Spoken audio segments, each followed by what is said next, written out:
Match number 14 ఈరోజు Mumbai Indians versus Rajasthan Royals మధ్య ఈరోజు వాన్ఖడే స్టేడియంలో జరగబోతుంది. అయితే ముంబైకి ఇప్పటివరకు ఒక బోనీ అనేది లేదు.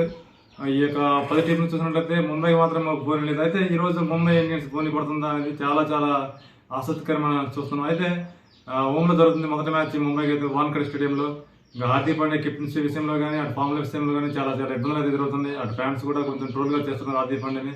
ఇటువంటి సందర్భంలో టీం యొక్క బ్యాలెన్స్ ఏ విధంగా ఉంటుందని కూడా చాలా చాలా ఇంపార్టెంట్ మూమెంట్స్ అయితే. ముంబై ఇండియన్స్ అయితే వాళ్ళు మొదట్లో స్టార్టింగ్ అనేది కొంచెం లేట్గా ఉంటుంది. అయితే ఇక్కడ ఆడిన మ్యాచ్లో వాళ్ళకి మంచి మంచి ట్రాక్ రికార్డ్ ఉంది. ఆల్మోస్ట్ మీకు 49 మ్యాచ్లు గెలిచారు ఇక్కడ ముంబై ఇండియన్స్ ఇక వాన్ఖడే స్టేడియంలో. అయితే వాటి చెన్నై తర్వాత ముంబై ఇండియన్స్కి రికార్డు ఉంది. అయితే వీళ్ళిద్దరి మధ్య జరిగిన బ్యాటిల్స్లో అయితే 27 సార్లు జరిగితే 15 సార్లు ముంబై ఇండియన్స్, 15 సార్లు రాజస్థాన్ రాయల్స్ అయితే మంచి సమృద్ధిగా కనబడుతుంది. అయితే లాస్ట్ టైం ఎన్కౌంటర్లో కూడా ఇక్కడ ముంబై ఇండియన్స్ మంచి ఆధిపత్యం సాధించింది రాజస్థాన్ రాయల్స్ పైన. అయితే ఇక్కడ చెప్పుకోవాల్సిన విషయం ఏంటంటే జాస్ బట్లర్ అద్భుతమైన మంచి 100 కూడా ఉంది, 350s కూడా ఉన్నాయి. బట్లర్కి అయితే వ్యక్తిగతంగా మంచి ఫామ్లో ఉన్నాడు. లాస్ట్ టైం కూడా 127 రన్స్ అద్భుతమైన మంచి ఇన్నింగ్స్ కూడా చూసాం జాస్ బట్లర్ అంటే. అటు మీకు సంజయ్ సామ్సన్ కూడా ఈ యొక్క ఐపీఎల్ ఒక అద్భుతం 50 కూడా చూసాం. జైస్వాల్ కూడా ఫామ్లోకి రావాల్సిన సందర్భం ఉంది. జైస్వాల్ కూడా ఇక్కడ చాలా మ్యాచ్లు ఆడే అనుభవం కూడా ఉంది. అటు ముంబై ఇండియన్స్ కోసం వస్తున్నట్లయితే మీకు రోహిత్ శర్మ ఈరోజు మళ్ళీ తన హోమ్లో ఆడుతున్నాడు కాబట్టి మంచి ఒక బూస్ట్గా కనబడుతుంది. మంచి స్టార్ట్స్ కూడా ఇస్తున్నాడు రోహిత్ శర్మ.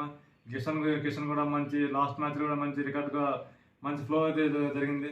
ఓవర్గా విషయం వచ్చినట్లయితే ఈరోజు పిచ్ అనేది కొంచెం ఇనిషియల్గా మంచి బ్యాటింగ్ ప్యారడైజ్గా కనబడుతుంది. ఎందుకంటే ముంబైలో మీకు ఫస్ట్ పవర్ఫుల్లో మంచి బౌన్స్ ఉంటుంది న్యూ బాల్తో. ఇంకా మంచి బ్యాట్మెన్కి వస్తుంది కాబట్టి ఇనిషియల్గా కొంచెం ఫాస్ట్ బాల్కి అనుకుంటున్నప్పుడు కూడా మీకు మంచి బ్యాటింగ్ ప్యారడైజ్గా కనపడుతుంది. అయితే రాజస్థాన్ రాయల్స్ విషయానికి వచ్చినట్టయితే మీకు అక్కడ బౌలింగ్లో కూడా చాలా మంచి సీనియర్ బౌలర్స్ ఉన్నారు. ట్రెంట్ బోల్ట్ కూడా లాస్ట్ విరుద్ధంగా ముంబై ఇండియన్స్ తరఫున కూడా ఆడే సందర్భాలు కూడా ఉన్నాయి ట్రెంట్ బోల్ట్కి.